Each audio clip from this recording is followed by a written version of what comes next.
असं म्हणतात की जेव्हा परमेश्वराने ही सृष्टी तयार केली तेव्हा भगवंताला एखादा एक प्रश्न विचारला की जेव्हा आता एवढी सुंदर सृष्टी तयार झाली आहे तर तू आता पुढे काय करणार.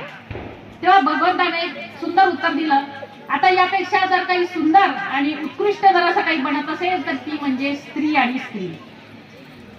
आमची स्त्री आता सावित्रीबाई फुले ज्यांनी या स्त्री शिक्षणाचा वसा रोवला, तर आता मला तुम्हाला सांगायची गरज नाही की आमची स्त्री आता जमिनीपासून तर आकाशापर्यंत गवसणी घालण्याचं तिने काम केलं आहे.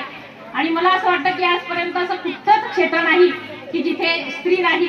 स्त्री मला असं वाटतं की दिन तर खरंच आहे, आम्ही खरंच मुक्त झालो आहोत. फक्त आता आम्हाला वर वर वर आमची झेप घ्यायची आहे, वर वर वर पावलं टाकायची आहेत. आणि आमच्या चिमुकली सावित्रीने तुम्हाला सगळं काही सांगूनच टाकलेलं आहे.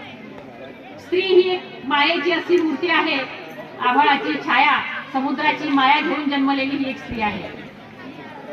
जेव्हा ही एक स्त्री जन्माला येते तेव्हा ती एक मुलगी असते, तेव्हा ती एक बहीण असते, ती माता होते आणि तिच्या बाळाला 9 महिने ती पोटात वागवते.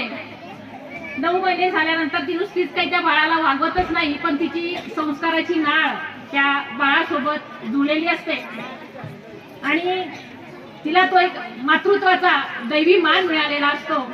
आणि बाळाचं संगोपन करत तिचं पूर्ण जे आहे विश्व बदललेलं असतं. ती त्या बाळात पूर्ण मग्न झालेली असते आणि तिच्या जो